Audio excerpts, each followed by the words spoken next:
had my children and going through motherhood and all that kind of stuff. And then I just realized I wanted to help more children. And you can only have so many children in your house before you turn into a zoo. I can only imagine. Yeah, so it was planted in my heart to open a group home for teen girls. And I really was inadequately prepared to open a group home for teen girls. Skills, money, everything that you need to be successful in that, I didn't have it. But I had this calling in my heart that, like, I knew that's what I wanted to do. Wow. And so I did it. I pulled together the money. I learned, I read, I did everything that I could to launch this successful program. And I did it. So opened a group home for 10 teenage girls. And I mean, that alone is a feat, because with teenage girls, we were just talking, the emotions, the hormones, the peer pressure, just everything they're going through, it is so difficult to navigate. And they go through it so much younger than boys do. I think so. I think so too. Yeah. And we have, I mean, they're adults, but we'll have like separate houses for women. And it just takes a special kind of woman to be able to help other women that are going through that kind of stuff, and not take stuff personally, and understand how to navigate it and what's legitimate and what's just, an emotion. Yeah. Well, girls and women are so dynamic and multifaceted, and we have so much empathy and concern and weight on our shoulders for everyone else's needs. Many of us are people pleasers, and so we carry the weight and the trauma of other people too. Yep. It's not just your own, which I think is unique to girls. I think that's so right on, because I always think guys, they're simple. It's like not that complicated. They're totally fine just hanging out, playing a video game, laughing at dumb stuff. It's just like, they are not complicated. And I mean that in the best way, because girls are the opposite of that. Yeah. If you go into a teen boys group home, they get mad at each other. They, maybe throw a couple punches, and 10 minutes later, they're cool. They're playing basketball together, working out together. No big deal. It's over. Yeah. And in a girl's house, that happens, and it's like a week of total mayhem and chaos. And oh yeah, and they push that girl aside, and everybody's mean to them, and it's just kind of like warfare. It is mean. Even as adults and young girls, we see that. There was a reason I didn't have that many girlfriends when I was growing up, because I was like, I think I just want to go hang out with the boys and play football. Like, this stuff is like way too emotional for me. You're simple. Yes. Let's keep it simple. Let's go, wrestle in the dirt and, move on. Yeah. I think if we adopted that mentality, we might have far less problems than we put ourselves into. I agree. So where do you go from there? So now you have a group home with 10 girls. Yes. So that was crazy, really crazy. I think it was difficult because I felt like I wasn't being impactful anymore. I wasn't really helping them. And it kind of scared me to see that these girls were soon to be adults. They were aging out of the system. They had no supports. And I realized that, as much as you help these girls, my impact was still very small with just 10 girls. And it's difficult to overcome a whole childhood full of trauma, And that was kind of the realization that, like, we need to help the parents. Like, we need to change this cycle. Mm-hmm. And if we don't change the cycle, nothing's going to change. These parents are still going to raise children, that turn out exactly the same as they are. And those children are going to do the same thing. Like, we have to break this cycle. And so that's when we kind of transitioned the company to helping adults. So we started residential services for adults with significant behavioral health and addiction problems. And then we also started offering parenting services for the parents of the children that were removed by the state. So, if kids were placed in foster care, group homes, whatever it is, we would then offer those parenting services to them to try to help them recover and overcome their trauma and overcome the lack of, just they never had the experience of realizing that families can be fun and that families can bond and that families can do great things together. So it's kind of like reteaching this whole idea of family and what that looks like. And I think that's super important because we go through it at our place too. Like if we only handle the addict, but we don't handle the family, they're just going to go back to the same situation and trigger each other, and nobody's going to be successful.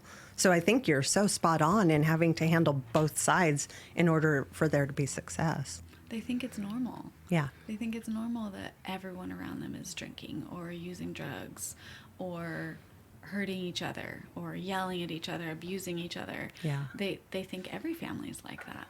It's systemic. Mm-hmm. Yeah. Mm-hmm. Well, and both you and I know in dealing with like the Native American population, that's all they know.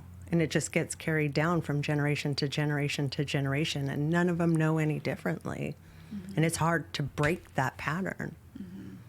It definitely is. Yeah, there was a case of a little child that was Native American that ended up passing away in his mother's home, and I think he was 3 or 4 years old when he passed away, and the mother had been so accustomed to abuse and neglect and rape and just all these things that she wasn't mentally able to care for her child, and her child was the result of an incest case. Mm-hmm. And you know, she had the baby because that's just what you do, and you know, all these things, but she wasn't there mentally. She didn't overcome her trauma. She didn't seek treatment, and you know, a little boy ended up dying because of it, which is just so tragic. Yeah. But that mother is still capable of having children, and she's from, you know, I can't help but have empathy for her. You know, what she did was not right, and that child should never have died, and it's so tragic, but I can't help but have empathy for her, you know, and think how the situation could have turned out differently if she had received treatment for all the abuse that she endured. Right. And had resources to do that. And it was almost like, I don't want to say mandatory, because anytime you're forcing somebody to get it, it doesn't go the same way. But having available resources. Mm-hmm. And I think that's something big you and I talked about as far as, you know, with women and what's available to them. There's not a lot of resources if they're in that kind of situation. Mm-hmm. It feels like sometimes there's a lot of funding and there's a lot of available resources, but the system is broken to connect to those resources and to normalize getting help instead of normalizing the treatment and abuse, you know? Mm-hmm. So you would be perceived as weak to take advantage of one of these resources. Yes, or even worse than weak, you would be perceived as going against your family, you know, going against the culture. Oh, you're not a real, you know, member of this family, or you're not a real person of this culture, you know, whatever it is. And that could fall under race, that can fall under religion, that could fall under, you know, any aspect of community that people place themselves into. Right. Well, and I'm sure there's that underlying fear of exposing what's really going on. So they really don't want you to go get help because they don't want you talking about what's really going on. Mm-hmm. So there's probably a lot of self-preservation happening there as well. You know, it's a difficult thing as a victim of abuse and neglect to admit that, because you feel like you're not strong. You know, you feel like you didn't fight back, or you didn't do everything in your power to avoid that happening. And I think for men too, though, you know, especially with sexual abuse, that there's a lot of that abuse going on that they would never admit to, or they feel like they can't admit to it because they feel like they're the only ones that it happened to, or they don't want to expose their vulnerability in that experience. Yeah, or lessen what they perceive as their masculinity. That's got to be hard. I mean, I know all my years of doing this, underlying addiction, there's always a trauma of one kind or another. And I think you're right. There's a lot more sexual trauma with men and boys than people even have any idea about. Mm-hmm. And then, like you said, there's the shame, there's the guilt, there's the cover it up, this isn't normal, this is something wrong with me, and it just carries with them. For sure. Yeah, that was, you know, I feel like in my line of work, you know, I'm mainly helping parents. That's kind of where my heart was led and what needed to be done.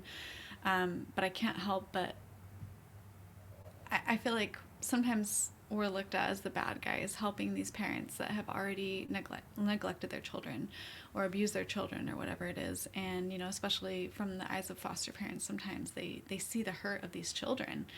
And I was a foster parent. I understand, you know, you get angry. Like, how can an adult, a parent especially, treat their children this way?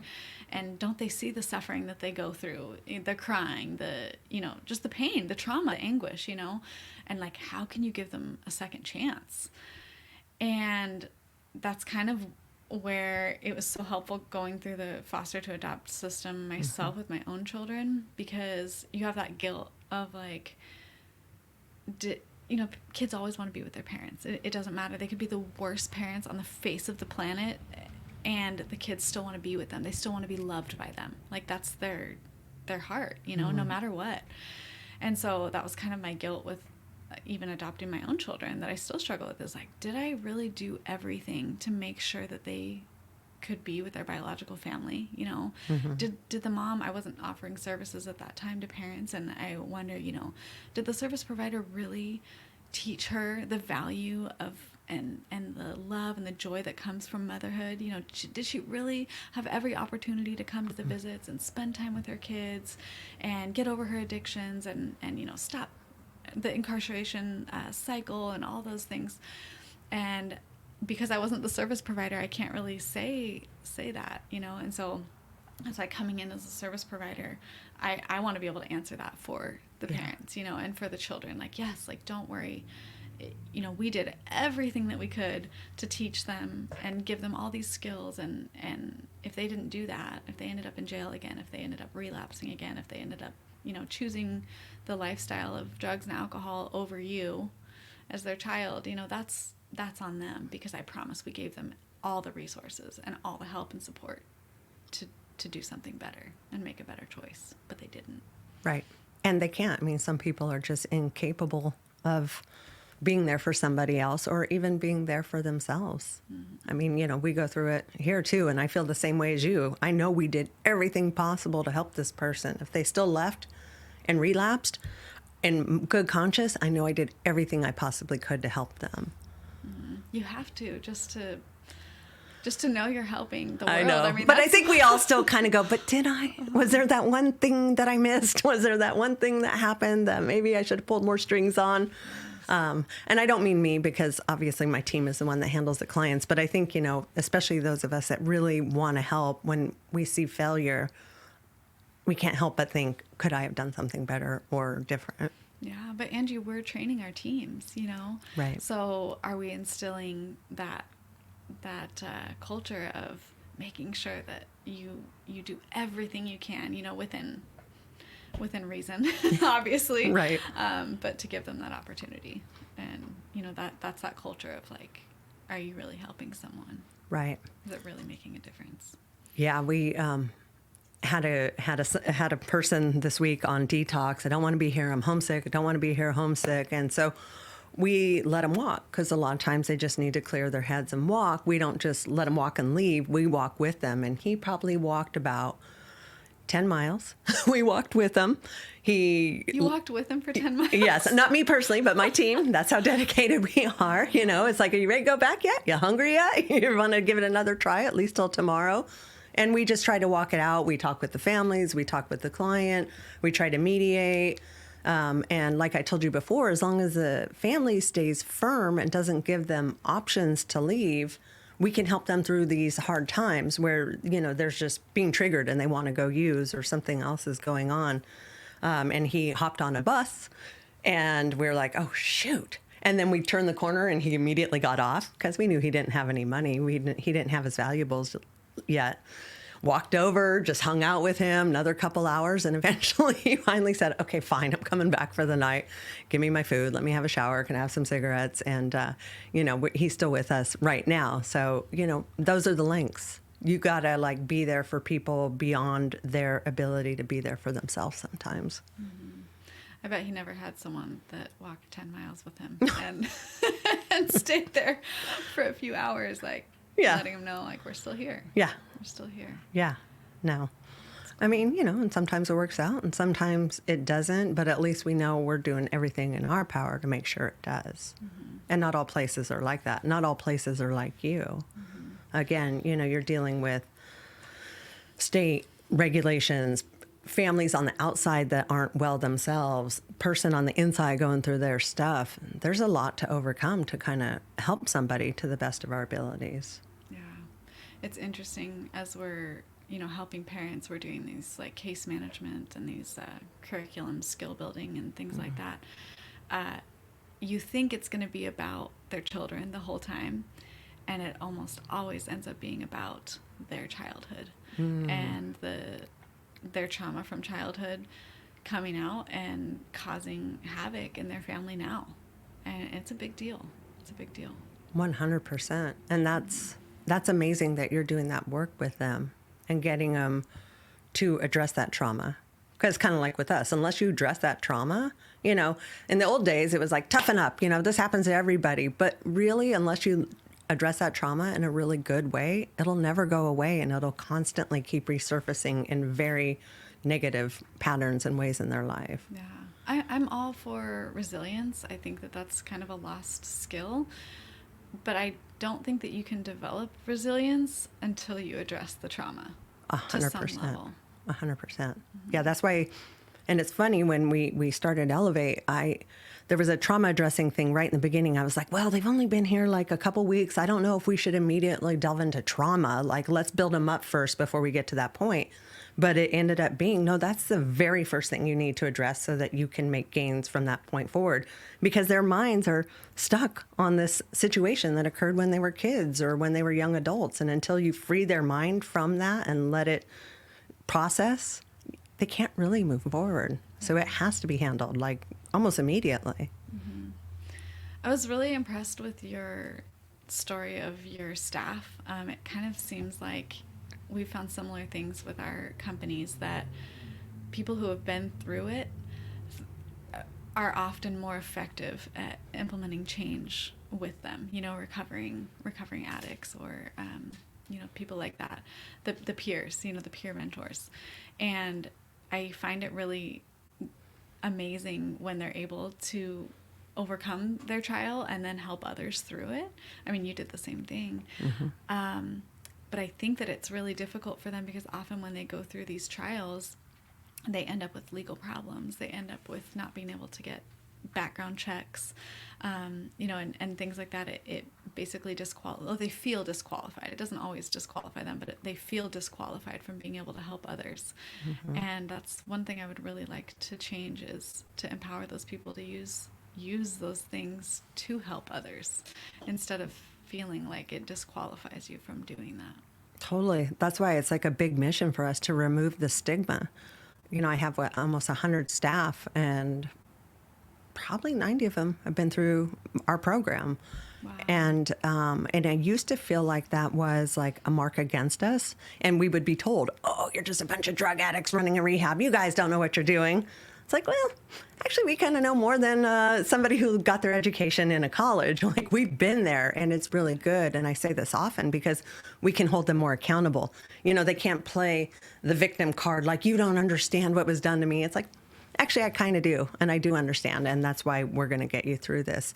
And every single graduation on Friday night, we probably hear that from the clients graduating, like, I love that you guys have been through this. You guys actually do understand me. You know where I'm coming from. You guys can handle me appropriately. And it's a big perk. Yeah. Oh, I can imagine. Yeah. I can imagine. And, addicts and people dealing with mental health, they're a little bit rebellious. They don't want somebody telling them what their problems are who haven't gone through what they've gone through. It just doesn't resonate. It's not really real for them. Aren't we all? Yes. I know, but it's difficult because you go to school and you study these things. My staff will feel advanced or educated in certain subjects, but really if you haven't lived it or dealt with that community in significant ways, you have no idea. You have no idea what they're going through. Right. Yeah. we almost go in reverse. Like they had the experience, the PhD of being an addict. Now we got to get you your formal training. And so it's an interesting process because it's different than how the rest of the world kind of works. But we found it to be really successful, and it gives these people like our staff, a second lease on life, a purpose, a passion, something they never knew they wanted to do or thought they could do, and really make a difference and an impact, and make amends for all the wrongdoings that they felt like they did while they were out there using. Yeah. I am so amazed. So I don't have an addiction problem, and I've never really gone through that, which I'm so grateful for, because I have a very addictive personality. I feel like I would be hooked the day that I try it. But I feel drawn. So my passion was more towards helping families and parenting and children, and like that's where my heart is. So when I was a young mother, I was over a church group that I had, and I was leading like little teen girls, and I kind of thought that a teen group home would be like leading teen church girls. So I was very naive. Yeah. Like pretty much the opposite. Exactly. But I had this girl that her family had a major drug problem, heroin and pills, and just a major problem. There were 5 girls in the family, and all of the girls had issues. The mom had addiction struggles, and it was still very much under wraps. It hadn't really come out, and but it was very obvious to everyone helping them. So this girl, she's like, I don't want this life for myself, save me, pretty much. Like, oh, I'll be the hero in this situation. I'll save you. And I ended up having her come to my house, and I'm thinking I'm helping her, and she ended up getting arrested, and she was found in this RV, high on meth, and just like this whole thing. She's like 15 at the time, 14 or 15. And, I bailed her out of jail. I had almost no money to do that, but I thought, oh, this has got to be her rock bottom. Like, I'll save her. And she ended up running away from my house, and I was determined to find her. And I went to all these like drug houses. I guess they call them trap houses. And I'm like by myself. I'm like, mid-20s, like thinking I'm invincible. I probably was early 20s. And young and beautiful. Like, this is not who they're used seeing showing up on their doorstep. And I just go in. I just go in, and I see just a whole new world that I hadn't been exposed to. And, there's people literally using in front of me, laying on the couch and just high as out of their mind. Like I had never been exposed to that, and I'm like, I gotta find this girl. I gotta save her. I will be there. I probably went and knocked down like 7 different doors looking for her, and I'm like, oh, I'm looking for this girl. She, and I would give them the physical description, and oh, I think I saw her at the yellow house, down like. Okay, and I went on this mission to go find her, right? And I'm just going into these houses. I can't even believe they're giving you like, no, not this house, but that one over there. Yeah, look over there. Seriously. I just can't even believe they were so forthright with that. That's amazing. Really, I mean, they seemed like they wanted to help. They were nice people. Yeah. Really. It was just a different world. And so I ended up finding her, and she's sprawled out on this couch, just in a very bad place, and I can just see it in her eyes, and my heart is just like breaking for her, and I'm thinking like, no, like I'm here to save you. You don't understand. I'm here to save you. And it was at that point that I realized like she didn't want to be saved. Like that wasn't what she wanted. That's what she needed, but it wasn't what she wanted. And it was like a total mind altering reality. Like not everyone's ready for these changes, and you can't save someone that isn't ready. Yeah. It doesn't work like that.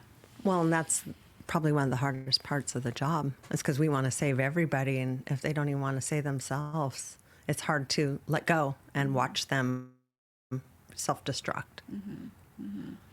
Sometimes with our parents, they get their children taken away from them, and they're in foster care, in group homes, in these like horrible living situations. And it's not because group homes are evil or foster homes are evil or anything like that. It's just they're away from their family. They're alone. Their life has been altered in a way that is can never be fully repaired, you know, and you think that that's the parent's rock bottom. So you come in, you know, ready to save the day, and that's not their rock bottom. That's not the worst thing that could happen to them. And that's kind of where it gets difficult. You know, it's like, well, how do we help them get to rock bottom? How do we help them see that this is really bad and that we can help them through it?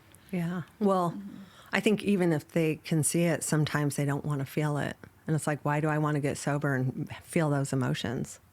That's true. I'd much rather just stay medicated and forget about it. Maybe it'll go away. It's difficult, and it's difficult to confront those feelings and emotions and trauma and that sort of stuff. And that's what we both deal with, is getting them to a place where they can. That's a battle, you know. That's like, you get your kids taken away and you're looking at least a year. You know, I've seen it done in 6 months, very rarely, but typically it's 1 to 3 years. Wow.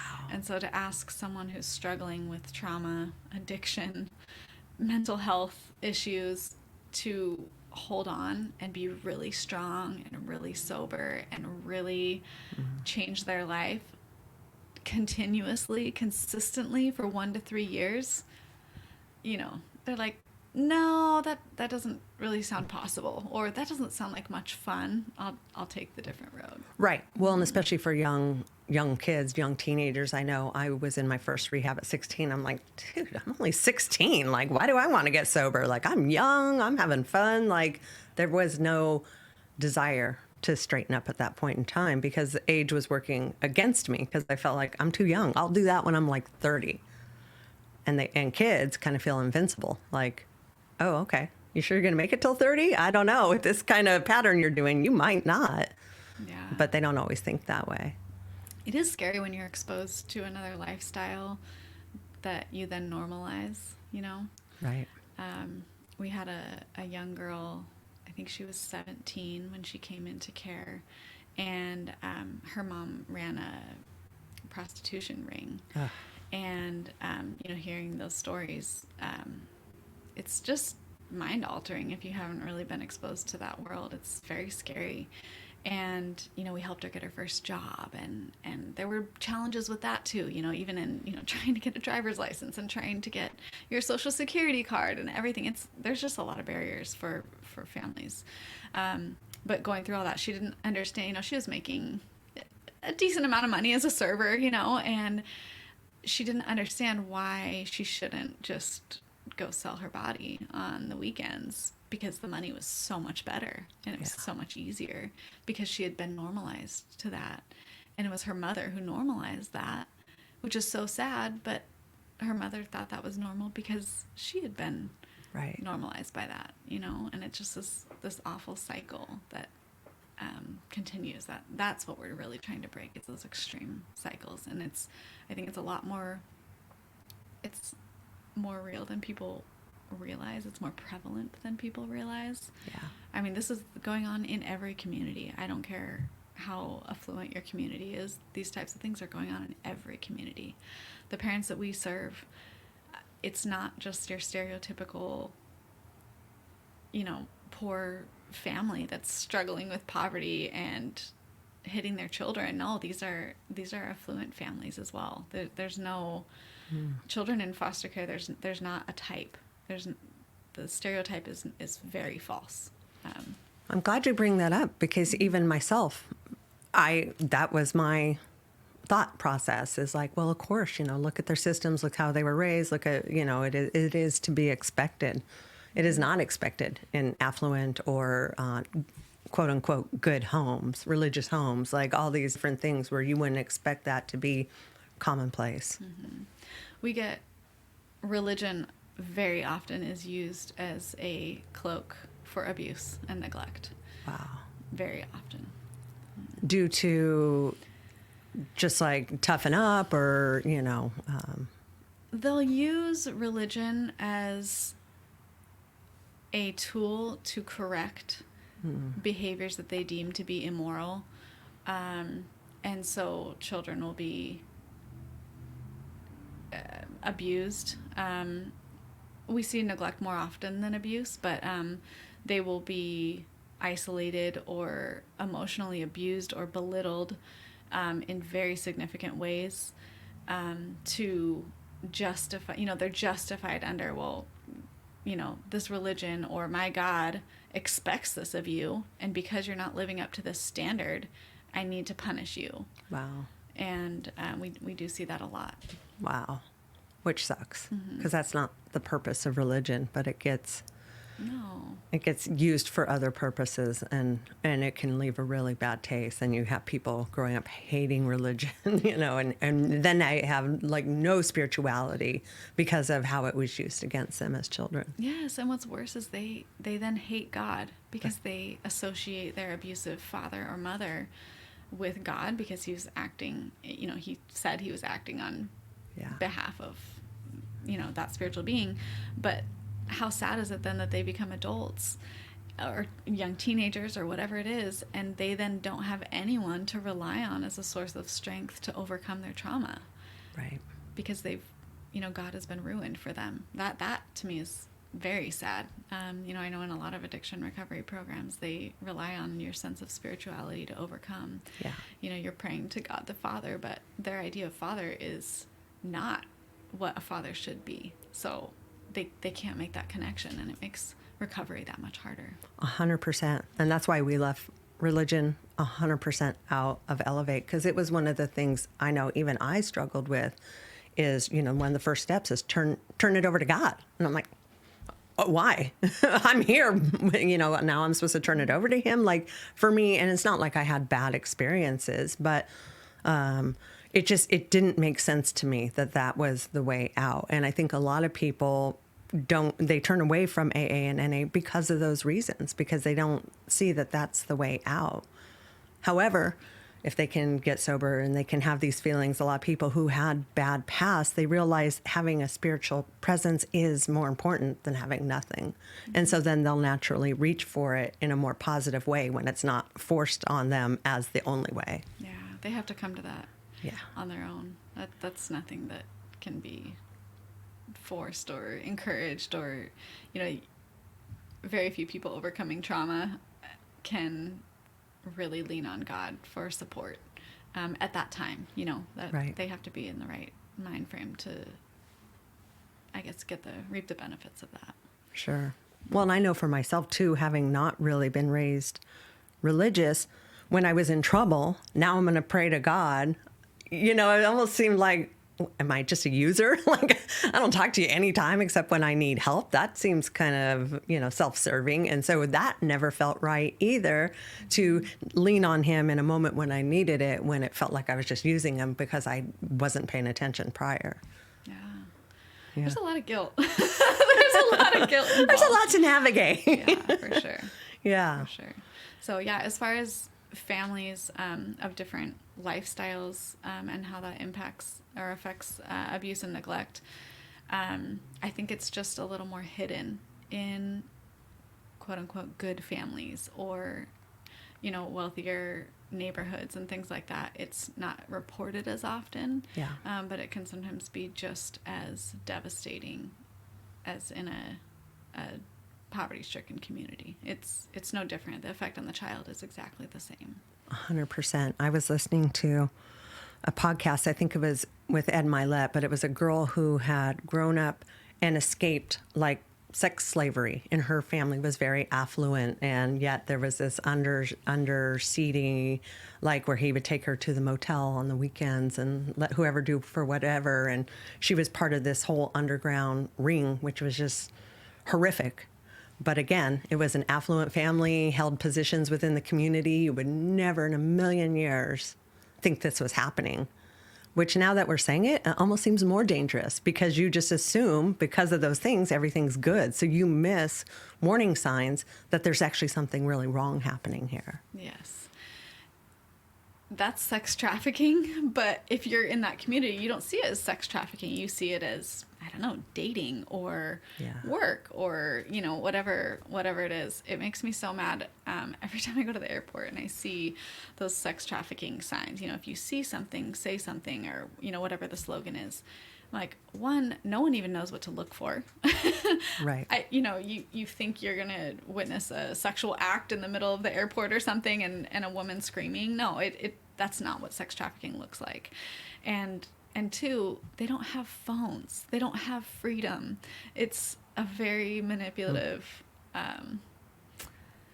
system. And, you know, if you need help, call this number. Well, they don't have a number to call. And then the system is set up where, you know, and I don't mean to criminalize the system, but it's just not effective for helping people. Right. Okay, they'll call you back when they know what to do. Yeah, when they get to, you know, a phone that just happens to be sitting here. That's like, and they're going to memorize that number, you know, with everything else that's going on. Like, come on. It's crazy. Yeah. Yeah. And I hate to say this as well, but I think that a very significant portion of parents who have their children removed, specifically women and mothers, are in a domestic violence living situation. Yeah. And they cannot even do all the things that they need to do to be able to get their kids back because they're so controlled. I mean, we'll go into homes where there will be cameras in the entire home, and the father, spouse, whatever his role is, will be watching the mother throughout the entire day. Her comings and goings, what she's doing, you know, everything. And it's paralyzing for women. And how can you possibly be a good mother when your every move is being scrutinized and you're scared of, if you don't, you know, do all the dishes on time, that, you know, something bad's going to happen when he gets home from work? Like, how can you possibly love and have fun with your children? That's not reasonable. Well, and how does that not translate down to them and what they're seeing? And like you talked about, now it's being normalized. Like, this is normal. Wow. You and I were talking earlier, and again, this is sort of one of those like false beliefs that in order to be a victim of domestic abuse, the woman is probably very dependent on the man financially to pay the bills, the house. They're just, you know, they don't see an escape because they don't have means to go take care of themselves. But that's not really the norm, or at least it's not for every situation. You can have a very affluent woman who has her own job and does her own thing and still be in the exact mental, psychological situation.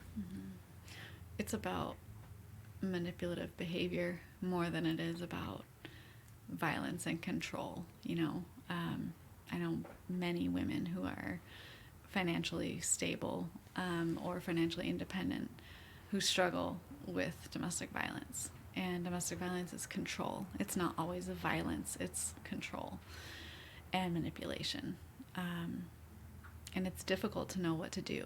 You know, women in general are people pleasers, and we want everyone to be okay. And we look at these men who are behaving in these ways, and we make excuses for them. You know, we say it's because of their childhood trauma why they act like this, or, oh, someone cheated on them once and that's why they're like this, or, you know, whatever it is, whatever the excuse is, and we think we can fix them, or we can help them, or we can, if we're good enough, everything will be okay.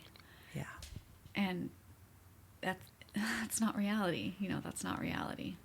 What would you say to a family member who sees this happening with their loved one and they don't know how to help? They can't get them out of this situation because they feel obligated to stay in it. What can we do?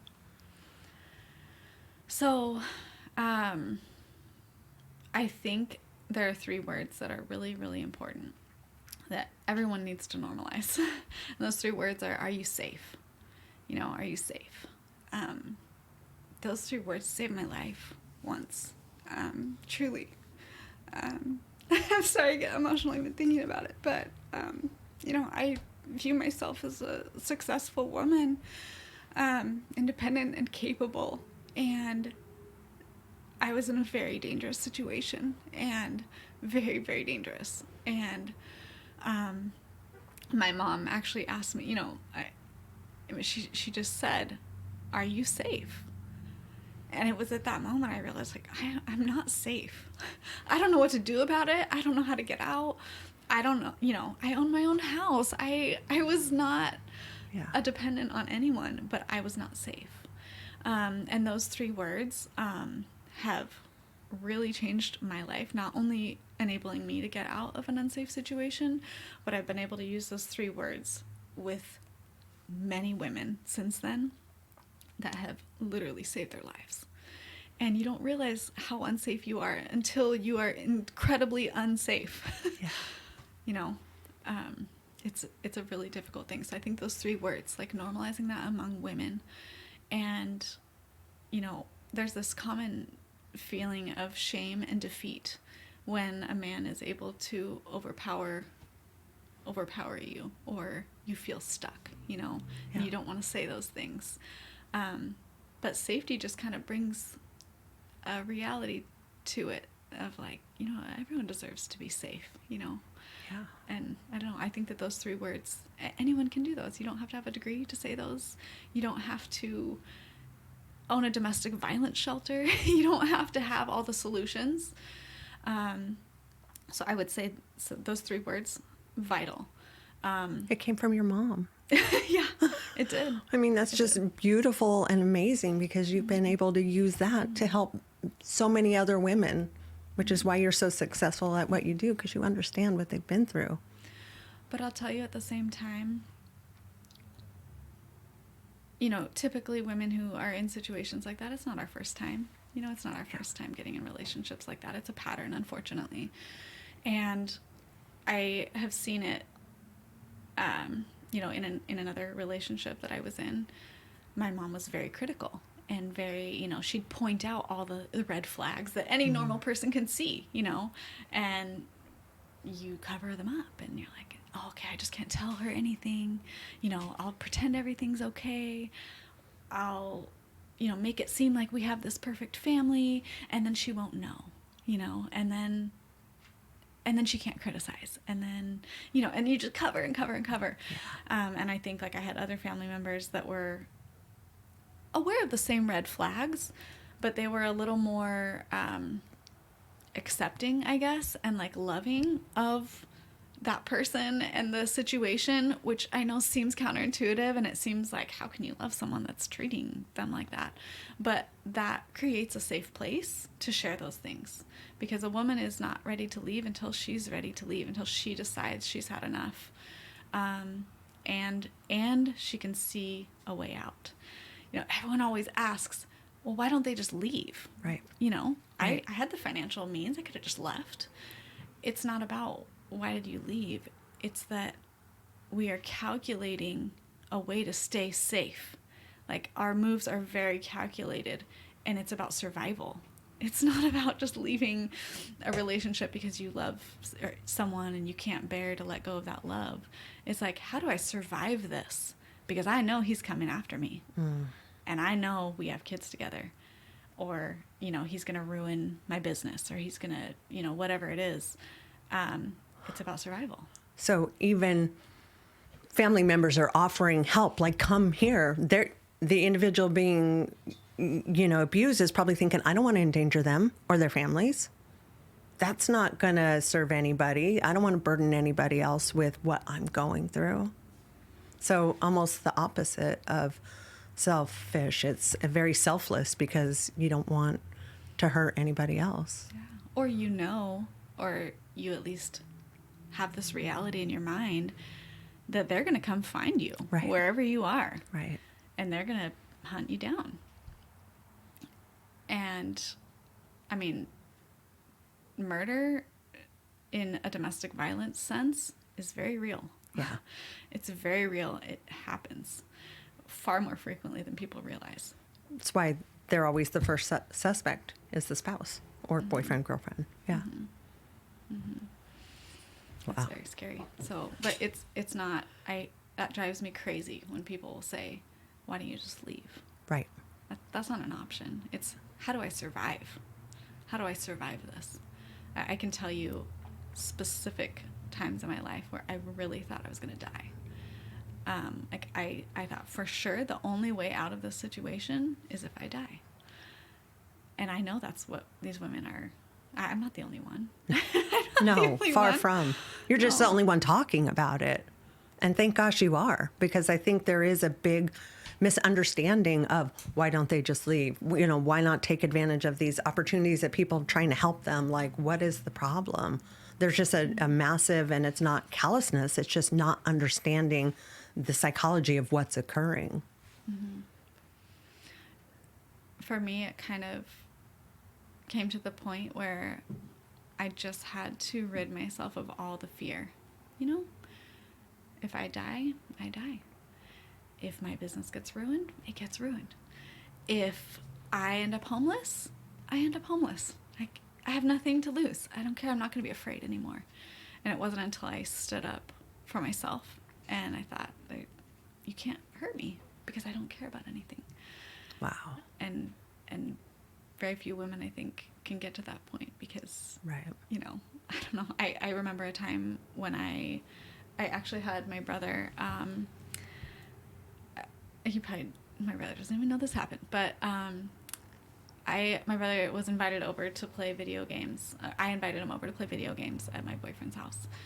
And my boyfriend found out that I invited him over and was like livid, like absolutely livid that I would violate his privacy in that way. You know, even though it was your house as well. I lived there. Right. I lived right. there, but I didn't see it that way, you know, and he gave me the silent treatment for days, and I felt so bad. I was like, oh my gosh, like I didn't mean to violate your privacy. I didn't mean to, you know, and like that was probably the last time I talked to my brother for a long time after that. And I genuinely felt bad, like I did something wrong. And I kind of knew like that I needed to leave at that point, you know, and there were some other things that happened. Obviously that wasn't the last straw, but I kind of knew that I needed to leave. And I thought, you know, well, I'm not going to leave with nothing. I now don't have a car. Right. I don't have my own bank account anymore. I don't have, you know, all these things that happen that are like slow changes that you see were necessary at the time, you know, but then all of a sudden you wake up one day and you're like, I have nothing. How did this happen? Yeah.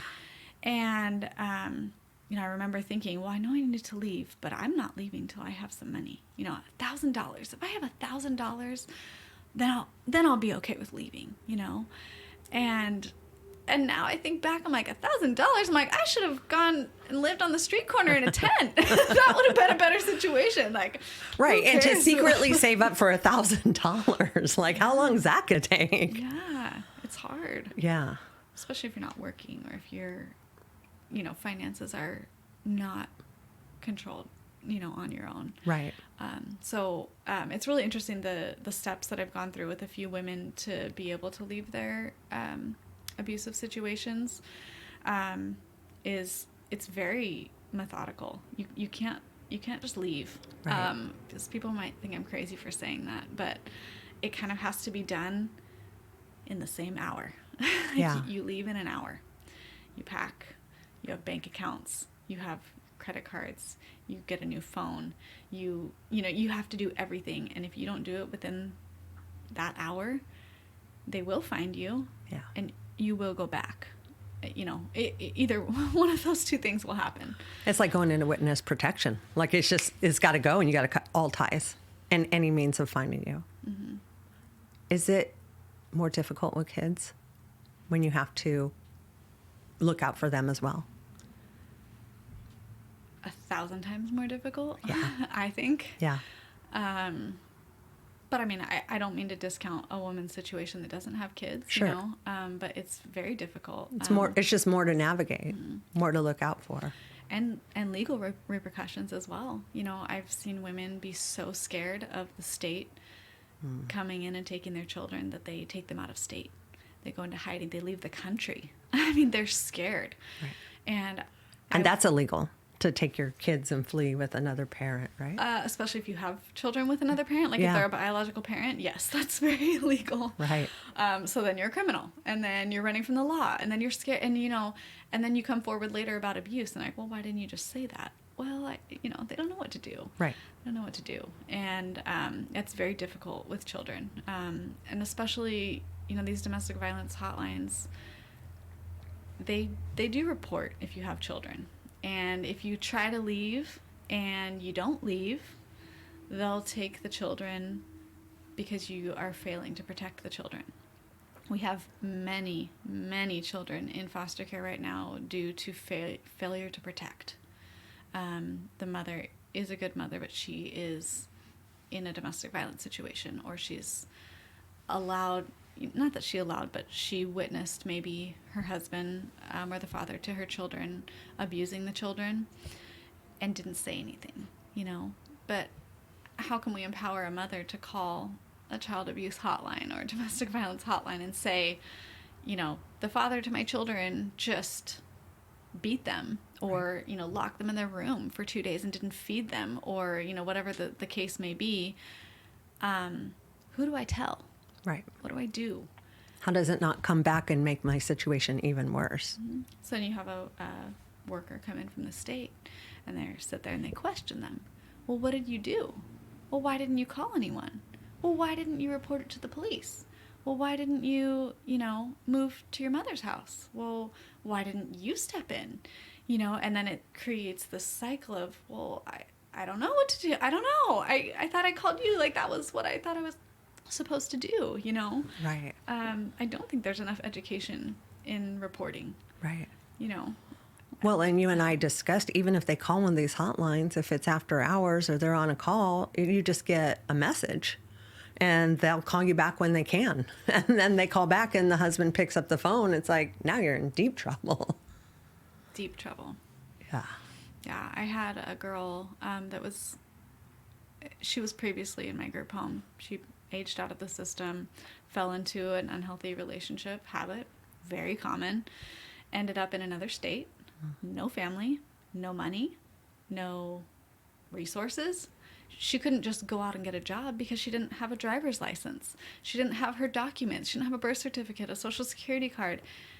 She was a no one. If you don't, as a woman, if you don't have a bank account and your own paperwork, you're no one. You're a ghost, and you feel that way.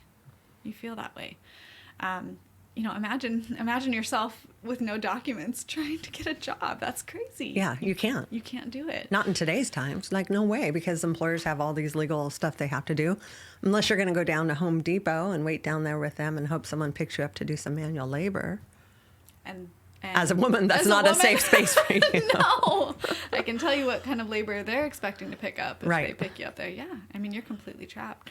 And, you know, but working to, you know, you can save someone like that out of a situation, but to change their belief system and their cycle, that takes time. Right. And, you know, I saved this girl, I guess you can say, because I brought her back to the state where she had some family. But I didn't, you know, she would call me on a phone. She'd sneak from her boyfriend when she took out the trash. And that was the way she communicated with me. I couldn't call her back. I couldn't text her. She had zero privacy. And so we had to arrange it, you know, when I had 30 seconds every day when she'd take out the trash, I had 30 seconds to relay all of the escape information for her, where she needed to be, how she could get a ride, you know, all these things. It was very stressful. Yeah. And well, and you just had to be on call 24/7 at that, hoping for that moment she calls at whatever time that's going to be. Well, as you know, I have some professional experience in helping women like that, girls like that, but in reality, I am a no one, you know. And this particular girl was pregnant. I think she was 4 months pregnant at the time. She thought she was 4 months pregnant. And I was worried it would be criminalized for bringing her across state lines with someone else's baby. Right. You know, and she's an adult, right. But it's all these legal things that you run into in helping people, you know, and I didn't really know what to do. You know, am I going to call a domestic violence hotline, you know, in Texas to go have someone knock on her door to have her boyfriend answer and then beat the crap out of her later and maybe have her lose her baby? You know, it's just all these complexities that you really don't consider. Right. Or even know how complex it is until you're in it. You know, Angie, you and I are kind of exposed to this like dark world, I feel like, of these things that, you know, some people listening may not think they know anyone suffering through these things, or, you know, they want to help, but they have no personal interaction with those things. And I think that people are actually a lot closer to those things than they realize. Yeah. and one of the ways that I've uncovered those things, I almost feel like I seek it out. Or it seeks you out. Right, something like that, is by having those big conversations. Yep. You know, having those tough conversations where it's like, now we're in this very individualistic society where you don't want to intrude, you don't want to invade on someone's privacy. You know, you don't want to ask about their marriage, or you don't want to, you know, overstep your bounds. But that's really how deep relationships are formed. That's how people are saved. That's how, you know, really our society needs to be. And so I feel like having those big conversations is what it's going to take to get to that path. So it's not that you don't know anyone, it's that you're not having those big conversations to find those things out, you know. Well, and I think what helps that is what you and I are, which is transparent and vulnerable. We share our stories in hopes of helping others. And pretty much anyone who either listens to my podcast or you know, my staff or anybody, every single person says, I know someone. I know someone that's addicted. I knew someone that died. I had addiction in my background. Like, it touches everybody, and I'm positive it's the same in your world. And just the more that we can be open and communicative, maybe it helps them be more open, and we can like really start to solve these problems by being vulnerable and taking away the stigma, which is a big part of it. You know, it used to be very embarrassing if you were a drug addict, like you didn't want to tell anybody. And that's starting to become more, people are more open. Like, you know, like the whole AA thing is like protect your privacy. And obviously we have HIPAA where we have to protect privacy, but it doesn't always have to be that way. How can we help others unless we show them we have these same issues or had them, and look, we're better now, so you can be better too. And I think the more that you and I can keep doing this, the more people we're going to help. And I would encourage you to start your own podcast so that you can start, you know, giving awareness out there, tips, tools, guests, you know, signs of hope and survival and success, so that it doesn't seem like just a no-win situation. There is a lot of success out there. Mm-hmm. You just got to be willing to do the work, take the steps, be brave, like you were brave. That's for sure. Most of our staff. So we actually did start a podcast. It's called A Hero's Guide. Oh, there you go. And we've had a lot of our staff members on it and kind of shared their traumas and what led them into the social work industry. A lot of abuse, a lot of hiding, a lot of shame. I love hearing their stories. But yeah, there is this kind of stigma, I guess, with like sharing, especially in a professional sense, sharing with your clients the experiences that you've gone through, you know, because then it adds this extra layer of liability, you know. Oh, right. Is this going to come out later to and be used against me in some way by being, you know, vulnerable and communicating? Yeah. I mean, we live in a cancel culture these days. That is real. Mm-hmm. Mm-hmm. It's a shame because you're right. By sharing those things, that's the only way we're going to affect change. Yeah. Yeah, and it empowers people to open up and share and communicate and discuss, and I think that's what our mission is. I mean, despite helping people like we do, not despite, but in addition to what we do on the ground floor, is also empowering and enlightening others so that they can reach for help. They know there's a way out. They know there's other people like them. It's really important. What's really amazing about parenting, addiction, trauma, recovery, behavioral health, mental health, all of these things that we're dealing with is like every single person, domestic violence, everything, every single person experiencing those things has the power within themselves to change. Like every single person, you know, you and I don't have magical powers. Right. A healthcare provider, a therapist, like they don't have any magical powers or special gifts or skills or anything that is more than what we have within ourselves. Right. And for some reason that knowledge, that truth, like gets dimmed and hidden. And you think because of your experiences or because your guilt or because your lack of ability to affect change or something happens that it's covered up, you know, and they don't feel like they're good enough anymore, or they don't feel capable enough, or they don't have personal accountability. But That's a big one. yes. Because it's easy in both of our professions to cater to the victim, but the true healing comes from the accountability aspect. Probably more so with me than you, but until you empower that person to take accountability for the getting themselves into the situations that they've gotten themselves into, they won't get better. Yeah. Well, Angie, even in my choice in men. Okay, I could blame it on my childhood. Oh, my parents got a divorce. Boo-hoo. You know, my life was so hard. No, I just choose really bad men. That's it. And I want to help them and save them, and you know, all these things. I have this like heart that just like wants to save the world, and it ends up being really detrimental to me. But like, that's a truth that I needed to come to on my own, Right. you know? And I'm grateful for the people in my life that helped me see that, for sure. Yeah. But in reality, it was within me all the time. I just didn't see it. Right. And yeah, all of these people that were helping have that power within themselves. Right. They just got to take it, and they got to take responsibility for having created it, and then they can overcome it, whatever it is. We've seen so many miracles of people overcoming the worst of stuff with the worst past. Like, anybody can do it. Look, I'm here, you're here, and you know, I grew up poor, and you know, I'm not going to say poverty, but a single mom. Like, you know, it was not the best, easiest upbringing, but I somehow figured it out. If I can do it, anybody could do it, and you as well. Isn't it interesting that sometimes we wait until we're like at the top before we can think we're qualified to help other people, you know? Yes, Like, imposter syndrome. It took me a very long time to say, what makes you an authority? yeah, that's interesting. I think everyone going through it too, you know, oh, I've only been sober for, you know, 30 days, or oh, I've only had my kids back for a year, you know, or I just barely got them back, but I had them taken away for 3 years, so like I can't give any parenting advice. But it's like, no, those are the best people. Those are the best people. They just went through the thick of it. Yeah. That no one is talking about.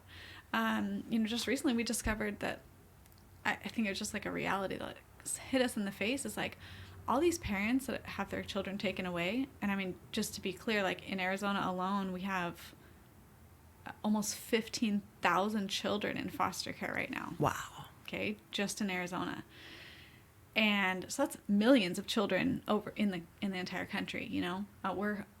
That's a whole nother topic, but our foster care rates are far higher than any other country, and that is a big problem. Country, like the whole U.S. or the state? Oh, I'm sorry, the whole world. Wow. Than any other country. Right. Yeah, I'm sorry, I misspoke. But yeah, it's very high in the United States. So a lot of these. So just in Arizona, we have almost 15,000 children in foster care. That's, you know, at least 10,000 parents, you know, that are going through this, that don't have access to their children, Right. more than once a week. And where's the community for them? They're isolated. They're completely isolated because it's shameful. It is a shameful thing to say you had your kids taken away by the state. Like that, no one wants to admit that. Just like years ago, no one wanted to admit that they had a drug problem. Right. You know, but there needs to be community for these people, because without community, you can't overcome. Right. You know, isolation is one of the biggest tools that abusers use for their victims. Isolation when you have your children taken away. Isolation if you're in a residential facility. You know, you're alone. You don't have community unless, you know, the culture of that facility or whatever is a community. But community is what lifts you up and helps you realize your personal power and personal potential. So community is really important. Yeah. Well, and it makes you feel like you're not alone. You're amongst peers who understand. You don't even need to explain yourself. It's like, I get it. We're both here, so I understand. Yeah. We hosted group sessions for a little while that was not part of what we were budgeted to do, but I felt like it was an important thing to bring community to the parents that we were serving. So I remember facilitating one of these group sessions, and there were maybe 20 parents there in the room. And, you know, we're going through these exercises of trauma and trying really like empathy, like trying to help them understand what their children were experiencing and why they really needed to become the best parents possible because their kids needed them. And I remember this guy, he was this big guy and, you know, a bunch of tattoos. And I remember looking at him, and he mentioned that he had a daughter, a 2-year-old daughter.